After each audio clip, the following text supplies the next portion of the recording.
I think we are halfway through the season, Yep. and there's a lot of crazy things going on in the league right now, Tim Peel. But Happy New Year, my friend. How we doing? I'm awesome, buddy. Happy New Year to you as well, and all our listeners. Yeah, we got a lot to talk about. Vegas Knights at the top of the standings. Didn't really see Wow. that coming at the beginning of the year. Winnipeg and Washington Capitals. So we'll get into And then OB. we have not the Capitals, but the Capitals New York Rangers that we Oh, need to maybe. we're What an gonna. absolute debacle of an original six team happening right in front of our eyes that we can have a conversation with. First, thanks to Whiskey in the Wild, the best chocolate whiskey of all time. Go to whiskeyinthewild.com for the best experience that you'll ever have with the whiskey. And you're obviously your Good neck protected net guards. guards and our Bet online. who are fantastic sponsors. So we appreciate it, and everybody that listens all the time. We have our usuals, and I see them. They're sitting around there. Our Johnny Duffin's there. Keenan's here. Keenan. Yeah, Yep. we're always there. Maybe we'll bring on one of you guys as a guest on this show since we don't have a guest, but we have a lot to cover.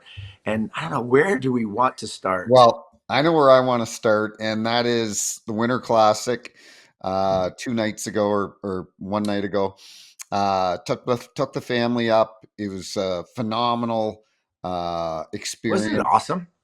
It was great. I worked there actually. I worked the outdoor game at Wrigley back in 2009, and working it is fun. But even a better experience being able to take the kids to it, enjoy everything, Wrigleyville before the game. But I have to tell you, it's so funny. I love the fans are what make our game so good, Jr. 100%. And Tisha and I and the kids are standing out front of Wrigley, and we're getting a picture, in front of the famous Wrigley sign, Blues Blackhawks. And this guy comes by in a Blackhawks jersey, and he goes, "Timmy." I go, "Hey, how you doing?" I go, "What's your name?" He goes, "Jan." He goes, "I love you and JR. I love your podcast." I go, "Jan." I go, we get a picture. I go, what nationality are you? He goes, "I'm Polish." He goes, "Like Marios Czerkowski." I go, "I remember Anyway, I ran into him 2 or 3 more times at Wrigley. That's The great. nicest people, the nicest person. He said he listens all the time. So shout out to Jan. But I know you experienced that too. Listen, I saw you at center ice. You're with Denny Savard and Chelly, 3 Chicago Blackhawks legends. You look so happy. You look Yeah. so at home. The fans there absolutely love it. I love It was you. great. It was Tell great me, that tell me how good that felt. it's great. I'm glad that it showed. I made a couple texts yesterday to a couple people. That that was one of the happiest that I've been around hockey in a long time, Yeah, and it was because it was a special moment. And I know what it takes to be involved in special events in the National Hockey League. I know what it is to be part of a special event, especially representing the Blackhawks, which made me so happy. Um, Being in Wrigley Field, seeing all the fans, and what you said is very true. Fans make our game. yeah, they do. And it was raining all day right up Uh-huh. until the game. And people were out there in droves, wet, cold, Mm-hmm. just all in great moods, and then made that spectacle look even better. I thought the league did a great job putting the game on. I thought the Hawks did a great job in making sure that everything went off without a hitch. It was really well done, at least from my perspective. But I had so much fun. Um, Being down on the bench, talking to the referees, saying hi to the trainers, Yeah. fist bumping with all the coaches. All the players came up to meet Chelly and Savvy and congratulated us, saying hi, giving us the respect, except for one. Oh Except boy. for one. Oh boy. There's and I'm just gonna say this because I care and I want to make sure that you know it's understood. There needs to be respect in the game, and there needs to be, I think, respect for the history of the game. But 100%. but there's one player that didn't come up to me, Chelly or Savvy, and that was the superstar of the Chicago Blackhawks, and that's Conor Bedard. Now I understand he's 19, he's young, he's shy, so on and so forth, but this is these are the things that have to change in Chicago in Yeah. order for them to start winning. and that's having the respect, or at least the acknowledgement of, hey, we got to go up and say hi and say, way to go, and because we are a family. 100%. We're all a family, regardless if we played 20 years ago or they're playing now. We're all still part of that family. And if we don't have that respect to go up and fist bump to say, hey, congratulations, what's going on? How can you do it with your own teammates, right? So I'm not ripping on him in terms of his personality or anything like that. This kid needs to learn as a 19-year-old. This all is his learning curve.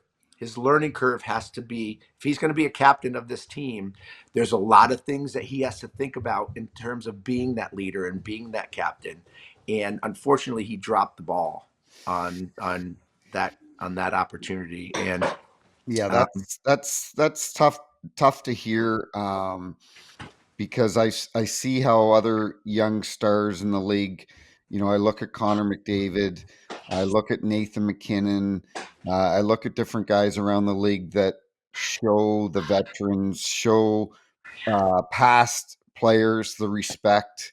Um, well, you know what? It's funny you brought that up, because we got back to the hotel room, and Bronson, we're into the game on New Year's Eve. We're watching it. We're paying attention. And after the game, I said, "Did you even notice Conor Bedard tonight?" And he goes, "No." And I go, "That's not good." And so I sent out a tweet, and now it's all over social media, and everyone's like, "Oh, Peel, blah blah blah." But I said, Bedard is no Celebrini, because I've seen Macklin Celebrini play a couple times live this year, once live in St. Louis, and then a few times on TV.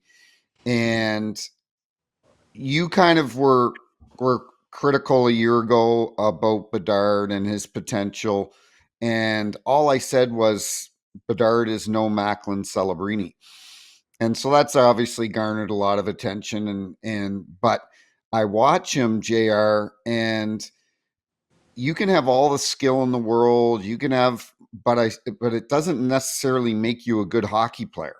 you know no, and you know what, maybe it's too early to tell, um but I don't know, man.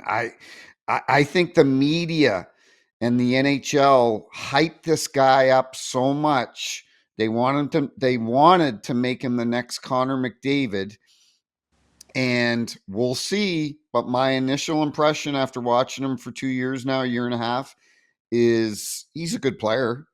But is he going to be a superstar in this league? I don't know. Time will yeah, tell. Keenan in the chat group just said sophomore slump. No, I don't.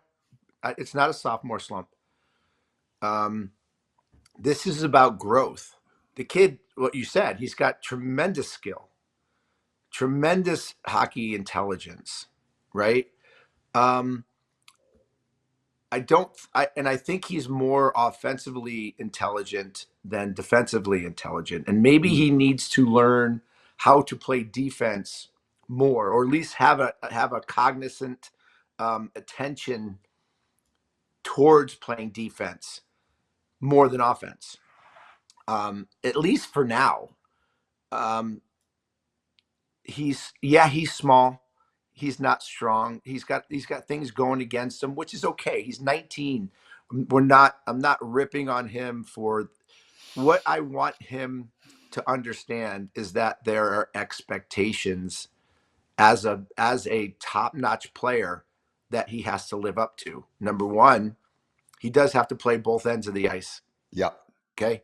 That's very, very important. That's number one. Number two, he's got to be a good vocal leader. He's got to be a guy in the locker room that everybody looks to for that energy, for that verbal, and for that, I think, that attention and care in the locker room that you show with your words, that you show with your face, that you show with your energy or your body Language. um, yeah, language.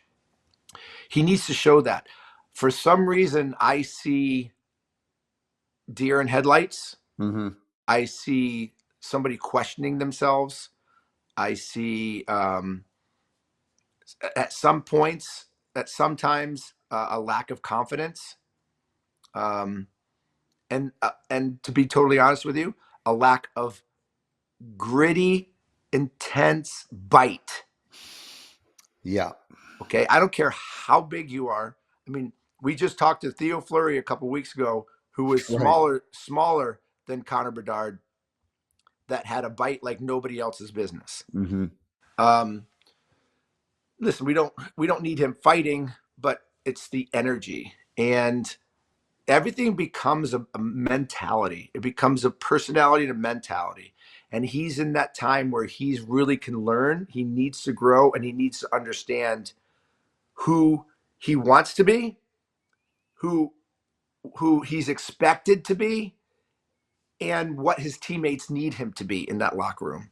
And if he doesn't, the last thing I want to happen with this kid is to have him lose the respect of his teammates in the locker room Mm-hmm. because maybe because he separates himself from the team or doesn't inject himself into the middle to be vocal, to be engaged, to be the guy who's, Mm-hmm. so um but they do have one thing going for them. They have a great captain in Yeah, Nick they do. Foligno. Nick Foligno cares a lot. I think he's really embarrassed right now what's going on, and I think he will do his best to try to get people to come out of their shells, because you know what needs to happen in that locker room? All those players need to be called out Yeah. one by one, and they need to be yelled at, and they need to be told what they're doing wrong. They need to be told when they're playing like shit, and they need to do it after every game. Each player accountable. They should be going around that room and not being afraid to hurt somebody's feelings and say, Connor, you were terrible tonight. Yeah. Pat, you didn't do your job. You didn't drop your gloves and fight for this guy, or didn't make that hit, or whatever the case may be. Mm-hmm. Until they make each other accountable to each other in that room, I just don't. Everything's too quiet right now. Yeah, and listen, it's everything you said is bang on and 100% correct. I just don't know. There are very few teams and players that can be held accountable anymore in the NHL, and we'll get into what's going on in Vancouver here in a few minutes. But Braden Shen and Nick Foligno are two guys that embody what it's like to be an NHL player. They play with passion. They both play with grit, determination. There's a reason that they're both captains of their teams. And Shenner, everyone thought that Great kid, by the way. everyone thought that Nick Foligno challenged Shen because they were losing. Shenner has so much respect for Nick. He's like, "Hey, can we fight?" Because in post-game interview, Shen goes, "I don't know if I'll ever get to play in one of these again." He goes, "I wanted to fight at Wrigley Field in an outdoor game." But that's the kind of guy Nick Foligno is. Nick's like, "Yeah, sure, let's go." And Shenner even said, he goes, "Nick got the best of me, but he goes, it didn't matter. I wanted to fight." We're not saying that that's what, but what I'm saying is a lot of these younger players, JR, I see it even on the Blues team. A couple of their younger guys, they go up and down. That game, that Winter Classic game, show some passion. Show some. You guys are getting embarrassed at home. Go out and cross check somebody, punch somebody in the face, do something. These Yeah, fans, like Nick Foligno said, I'm embarrassed that these fans spent good money and saw this. That's the type of effort you're going to give. yeah, yeah. It's really hard, and it is the care. It they're right on the cusp of being okay with losing. Maybe they're already in it. I don't know. But they're on the cusp of getting comfortable losing games. And that becomes we see what happened in Buffalo. They're 13 years out of the playoffs now because they Yep, become comfortable with losing. And I care about this team a lot. I know And you do. And you know, I and But those are the fears that I have, but and JR, hopefully, that really bothers me. It really bothers me that every player and the respect that even from the Blues players showed, three legends of the Chicago Blackhawks, and their so-called superstar doesn't even come over and acknowledge you guys. That's disgraceful to me. That is disgraceful. That's well, embarrassing. it's worrisome, if you ask me. Very worrisome. It's worrisome because this is going to be the guy who's going to be your captain at some point, right? Um, so that has to be. I think it becomes the culture, right? Everything in winning teams, they create a culture in the locker room, and that Mhm, culture has to be upheld. Part of that culture is the mhm. respect of the team, of your teammate sitting next to you, and how you're going to play for that person. The culture of the team and how it plays as a team, right? Whether it's going to be gritty, whether it's going to be strong defensively, whether it's going to be, line per line is going to be a full, it's going to be a full 60-minute type of intense game. And everybody's got to buy into it. When when you have little things, little things like just an acknowledgement or Yeah, a respect factor, those little things chink the armor. yeah, they do. They chink the armor, right? Oh, he's not doing it. Oh, Yeah, he's not doing it. yep, Why do I have to do it? exactly. So, yeah, Hey, I am. shout out to Cam Fowler. Played in his 1,000th game. He played 900. Yeah, I love it. He We love played Cam. 993 games, I think, for Anaheim, and another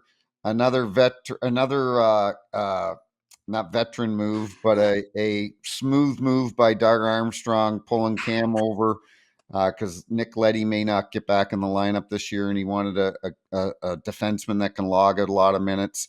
Cam's 33 years old. He gets 2 goals in his 1,000th game. He I puts love it. on he Good puts old on American boy. Good old he put American boy. he puts on Chaser's shoulder pads after the game, and he was so happy. All the boys in that room are drinking Bud Lights together, and you know what? He's had a hell of a career, Cam Fowler. He's still logging. Like I talked to Chaser driving home yesterday from Chicago, and he goes, he's 33. He's obviously slowed down from, but what he is, he's a smart defenseman, Yeah. and he's still logging 21, 23 minutes a It's game. great. It's great. Yeah. No, So he's been a model of consistency for sure. He's been a very very good defenseman for a long time. I'm glad you mentioned our boy Kelly Chase. I talked to Kelly today. Um, Called him, see how he's doing. Seems like he's doing better he's today. doing better today. Yeah, Uh-huh. so we're gonna keep on wishing our Mhm. best to our boy Kelly Chase, and obviously our boy Joe Manuel, who's also Yep. battling this cancer debacle. But we know they'll both come out on the other side. So happy New Year to our friends, and 25 is going to be a great year for them. You mentioned something about Vancouver. What are you thinking about what's going on in Vancouver? Well, Brad Richardson played in the NHL for a long time. Richie, great Right? guy, one of the best guys. I don't know how well you know him. He played in Arizona for a while. Brad's a great guy, and he was doing a podcast a couple days yesterday, I think, with our buddies Shane O'Brien and Scotty Upshall, and he played with JT Miller in Vancouver. Richie did at the end of his career, and with Elias Pettersson. And he made a great comment yesterday. He said that he pulled JT aside at one point and said, "Hey man, you got to ease up on this kid." And he said some players, you and I, I've seen that with the kids that I coach. There's kids I can grind. There's kids that need me to pat them on the back all the time because everyone responds in a different way. He goes, "This kid's shutting down on you. He's shutting down on you." And JT can be very tough. I respect JT Miller a lot, but when I refereed him, he was a real prick, man. Like he was a prick. He we battled. We had a lot of FU contests on the ice. Like, he is intense, and it's probably why he's an elite player, is because he does care. He is not. Yeah, He's emotional. He's emotional. he's very emotional. But Richie had a good point. Like, JT, you may be able to grind me. You may be able to Who's JT grind that grinding? guy. Who's JT grinding? He's grinding Elias Pettersson, because they've got that. There's that thing going on right now where they're saying one of them might get traded, and there's a feud going on in Vancouver between those two. And JT Miller says that it's all in the media. The media is making all this up, but people that are close to the scene saying that that's not accurate. It's not just all the media.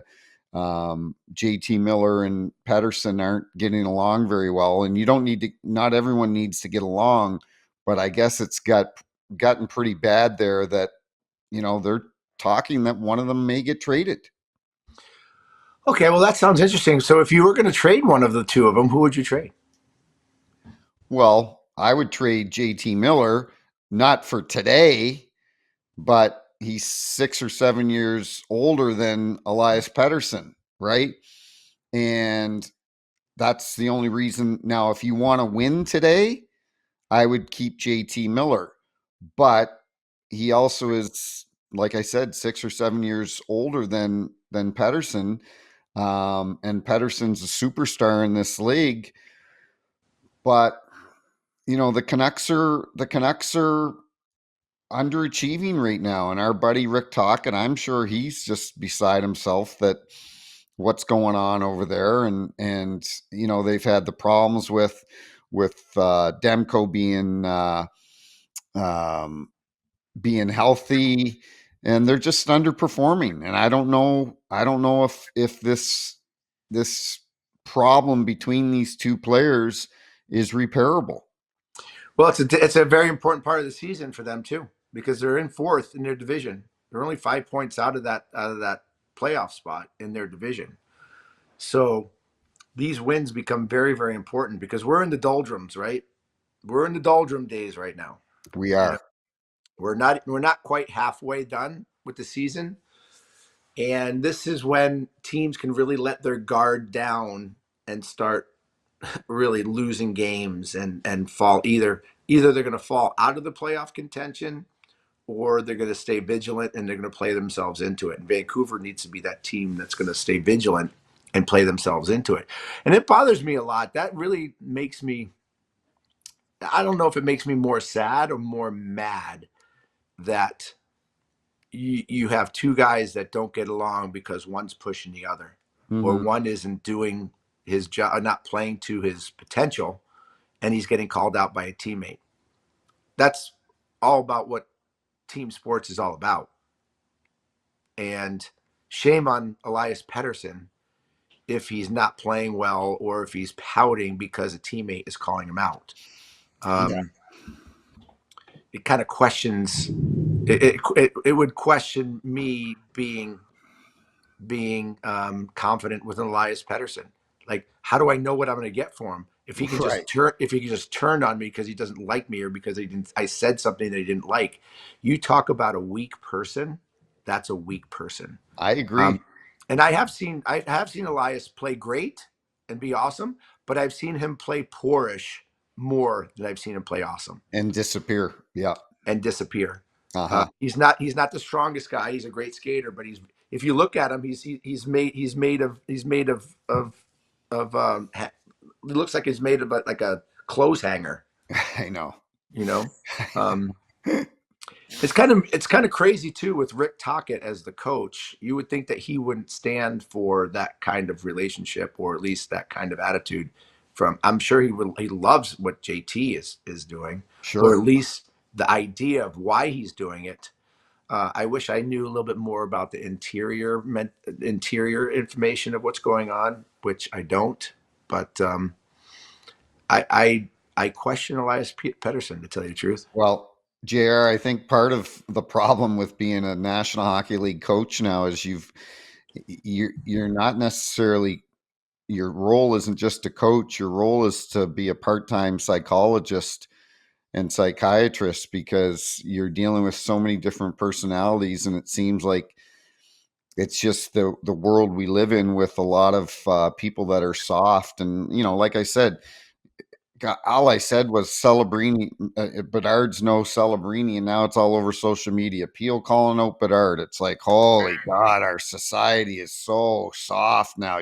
You call somebody out, and it's like you kicked their dog and ran over their cat. It's like, it's unbelievable. It's so it's got to be difficult for a guy like Rick Tocchet, that would literally fight every night for his teammates, do everything for his teammates, be the ultimate team guy, and have to deal with these personalities that, when times get a little tough, they maybe fold up their tent and go home. Yeah, well, yeah, but it has to start changing somewhere, and the only place it starts changing is in the locker rooms. In the locker rooms, the boys have got to stop worrying about feelings. They have to stop worrying about calling somebody out, about Yep. yelling. Um, feelings don't win hockey games. They don't. No, they don't. Feelings don't win hockey games. Um, Teams that are all on board and accountable to each other. And you said it earlier. I played on a lot of teams where I didn't like everybody on my team. Right. I respected everybody on the team, but I didn't like them. I didn't have to Hmm. hang out with them, but I'm Hmm. sure as hell gonna go out there and play hard for them, because I'm gonna play for the emblem that's on my chest and have a little bit of pride in the emblem that I wear on my chest. Exactly. You know what they always say? You always play for the front of the shirt, not the back of the shirt. Correct. Um, it just seems like there's too many people that have um, that very weak, sensitive system, that their feelings are more important than their production, right? Mhm. And that's too bad. But the only way that's going to change is that mentality has to change, and that feeling of that lack of durability.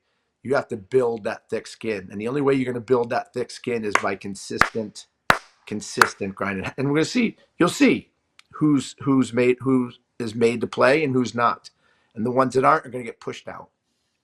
But soon, that's people are going to see that, and then they'll be like, "I'm not going to let that happen." Mhm. But it's a lot like all this woke stuff is getting pushed out.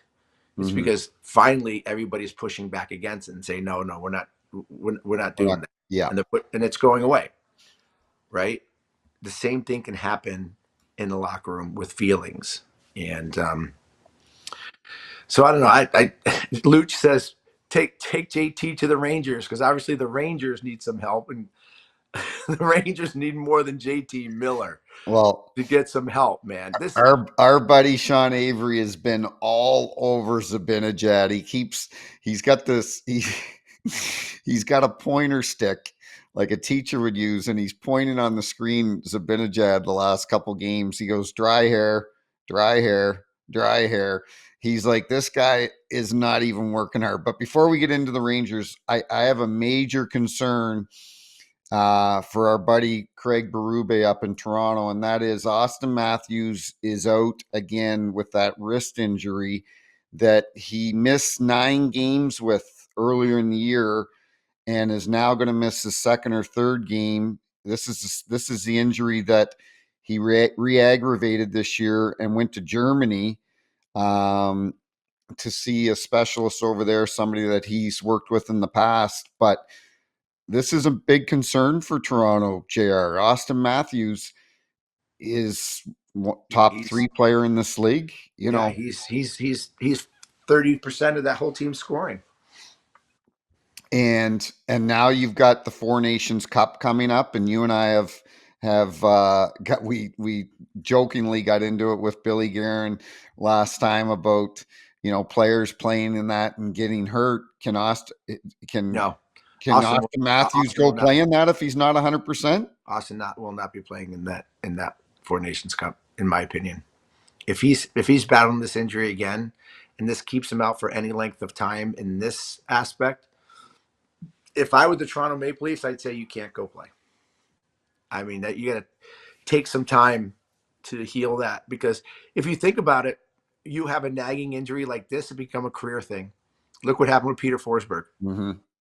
Peter Forsberg had an ankle injury that was so devastating that he kept re-injuring it, and he probably got to 80% of Right. his potential because that kid was sick. He was. He was sick, He and was to the best.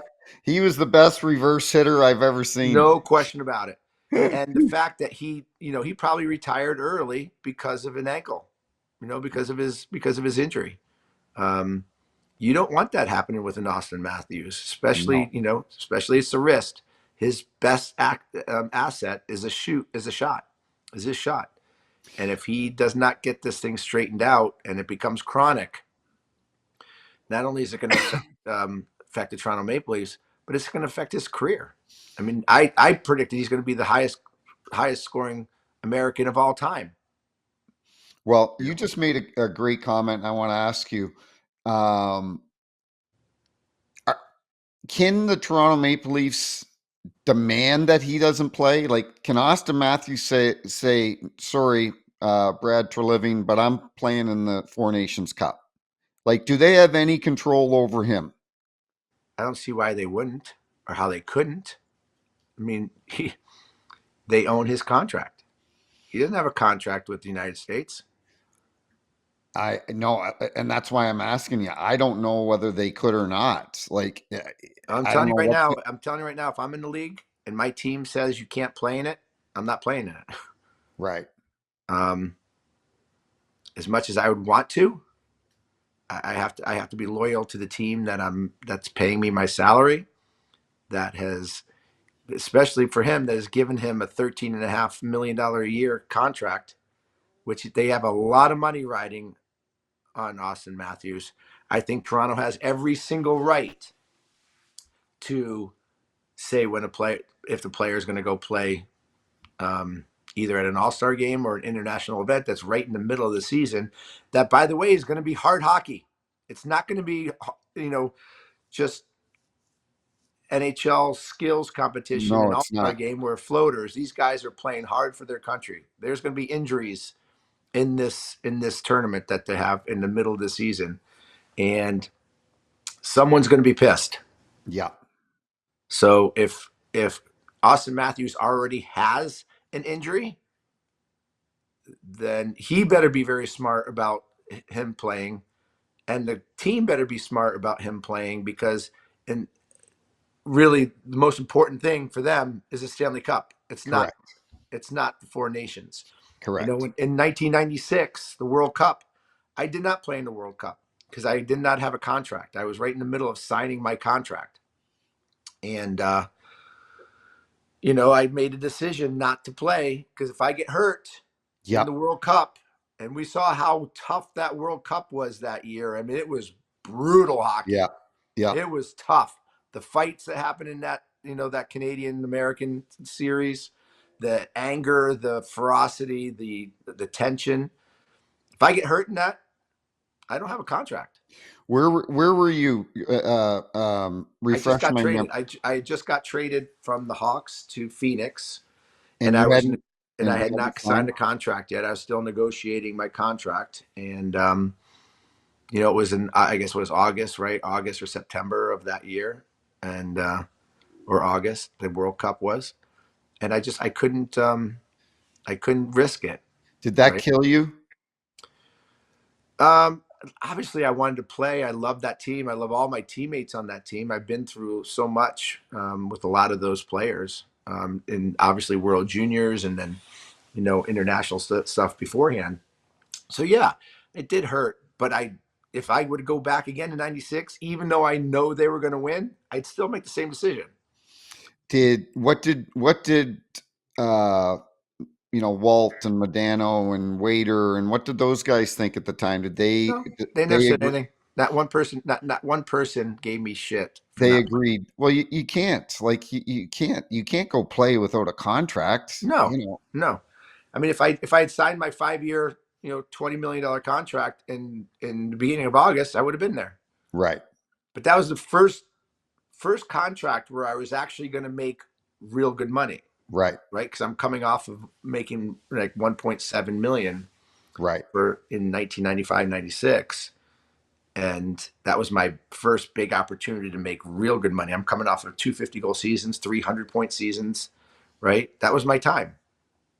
And then, with the old rules, free agency, you had to be 31, Yeah. which was the stupidest free agency rule of all time. Yeah. Of all time. Um, I got one good kick at the can for free agency salary, and that was when I went to the Flyers. You know, What year did you play in the World Juniors? 87, 88, and 88, 89. Where were they? Russia and Alaska. Russia and Alaska. How Yeah, did you guys do? we were terrible in Russia. I think we finished sixth, and in Alaska we finished fourth, Okay. or fourth or third. But I held the World Junior point scoring champion title for 24 or 25 years until that Schrader broke it in like 20 2010 or 2012 or 2014, How many 2014. points did you have? I had like 25 points over two maybe more, 27. I think I had 27 points in two World Juniors. Wow. Didn't Um, you didn't you also didn't you but Schrader, also by the way, Schrader ah played in three World Juniors and yeah. broke my record, and that held for just a couple years until Zegras broke the record. Didn't you hold a record at Pee Wee Quebec too before Mario Lemieux broke your record? No, Gretz. So Gretz, I think scored 7 or 8 in one game. I scored seven in a You game. scored 7 goals in one game at Pee Wee Yeah, Quebec. yeah, yeah, That's unbelievable. The best yeah, hockey players in the world are playing yeah, in that tournament. yeah. And we were playing in that the international division, or the one with all the NHL teams, all the best from each region. That's awesome. That's unbelievable. Yeah. Um, well, we'll move on from Austin Matthews. Hopefully, as you know, like wrist injuries can nag you for years, Years. years, Yeah. because you're using your hand, Constantly. whether it's buttering toast, pouring milk, like Yeah. like Constant. constantly. I remember mine bugged me a few years ago, and I had to get some injections in the sheath of my wrist, and Yeah. yeah, it can linger. So Hey, let's bring somebody on. Let's bring somebody on. When we haven't done this in a long time, but okay, let's do it. Let's bring Luch on. Luch, Luke. it's get to see Luch. We haven't seen him in a while. I know he jumped on right when we started the show, but it'll be good just maybe to get his opinion about a couple things. He's very active on the chat, which we love. Yes. They're last in the Metro division. Like, how is that even possible? They only have one more point than the Buffalo Sabres. They were the President's Trophy winners last year. Are you kidding me? And like I can't quite remember, but I'm gonna try to take a look at this. And it was their start. I think they started off like gangbusters too. Yeah, they Did were they not? playing well. They were doing pretty amazing. That and I just don't know what happened. Um, but this is a debacle of a situation, if you ask me. Hey, while you're looking that up, when you played, was when you got slew footed, was that one of the dirtiest things that could ever happen to you? That's one of the most aggravating things that Because you don't expect it, right? because you don't expect. And it's so dangerous, right? So yeah, getting slew footed is it's pretty it's pretty much a cheap shot. Yeah, well, Zach LaRue from the Predators, he slew footed Jarrett Spurgeon a couple nights ago, and he's having a hearing today, and Jarrett Spurgeon went hard into the boards, and that's a play that can break your ankle, can break your leg. But thank goodness Spurgeon's all right. And Billy Guerin, when he was on our show, talked about the importance of Jarrett Spurgeon on that team. So Yeah, yeah, he's having a hearing. I cannot remember the last time I saw a player get suspended for well, I think it's slew time. footing. I I think it's agree. time. It is very dangerous in so many different ways. We talk about concussions, right? Everybody, the league is so hard about hitting and not and contact to the head. There's one really good way to get a concussion, and that's a Yeah. slew foot going, your feet going out from under you, and the first thing usually that hits is the back of your shoulders and your back of your head.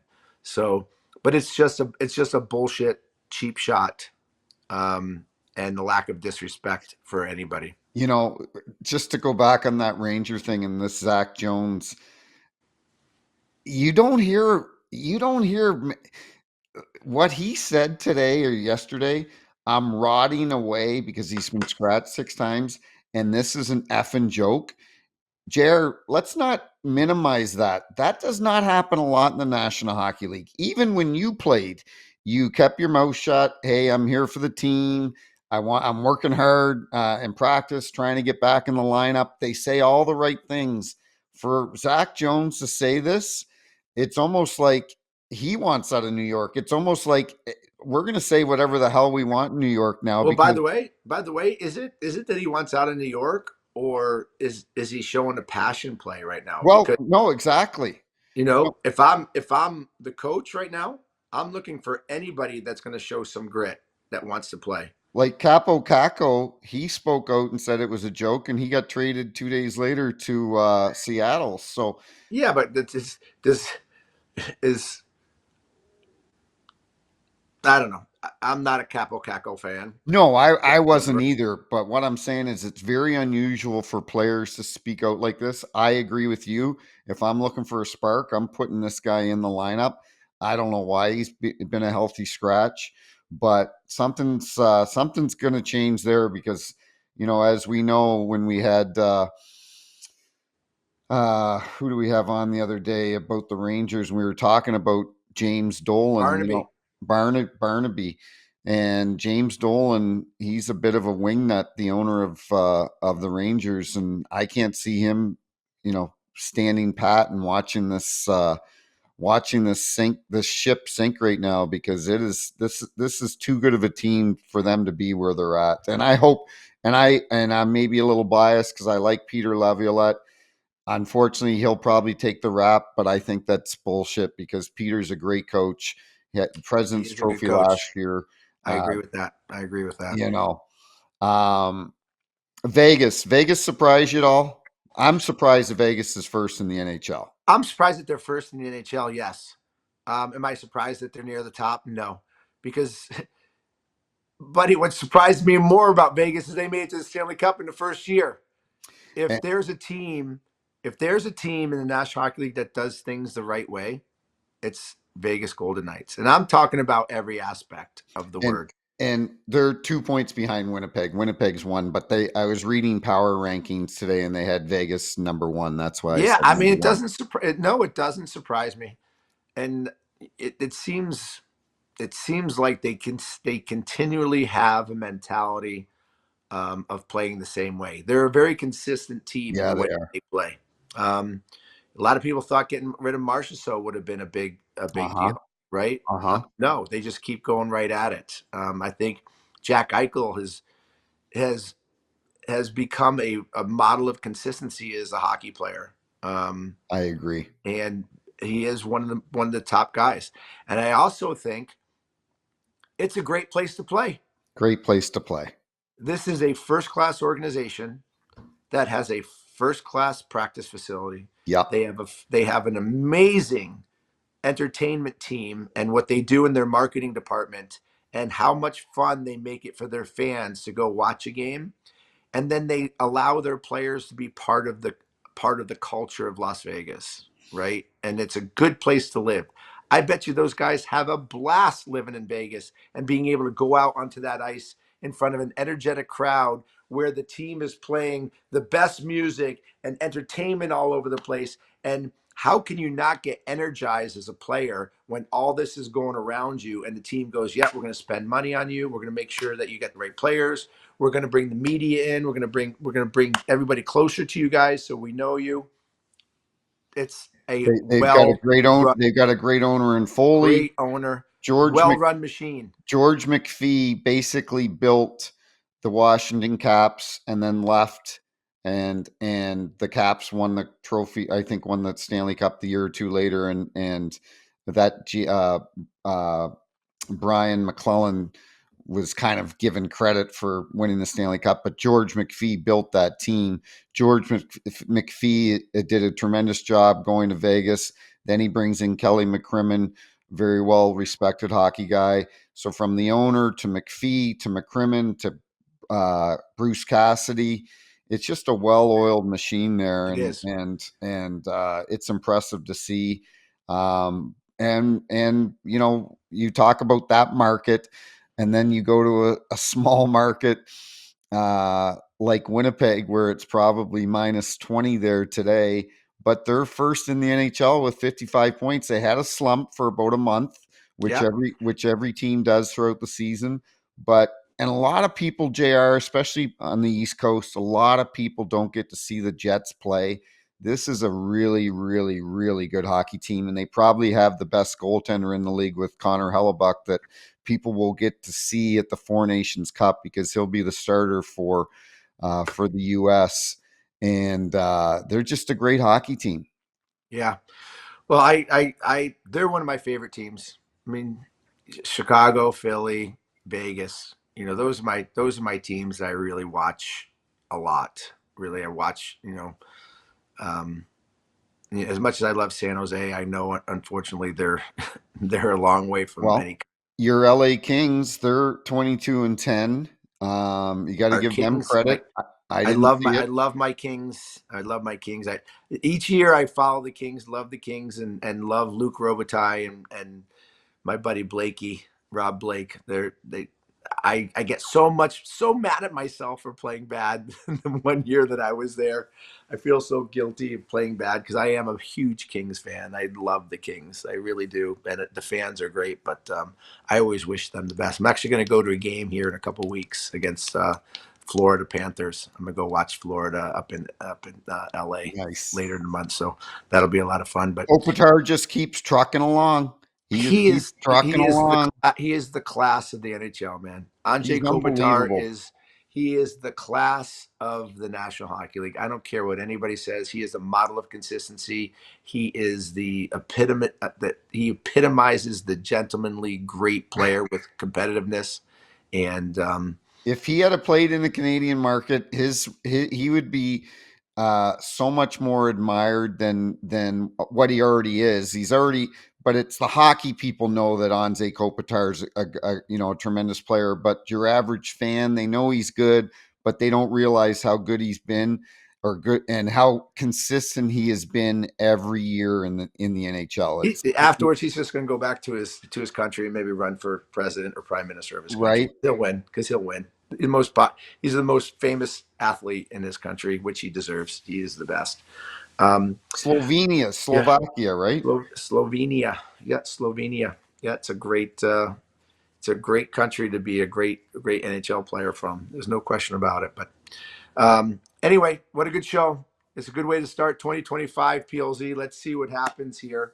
We're going to have the Ovechkin watch. He has 27 goals. He's back in the lineup, scored 2 goals early.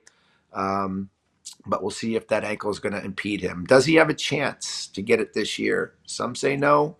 He's got over 40 games. He needs 27. I would never put it out of Ovi's Ovi's chances, but we'll see. You know what? Just two quick things is we got have to give Washington a lot of credit. Wow. Last year you and I, they were the second oldest team in the NHL, only to Pittsburgh. What they've been able to do is remarkable.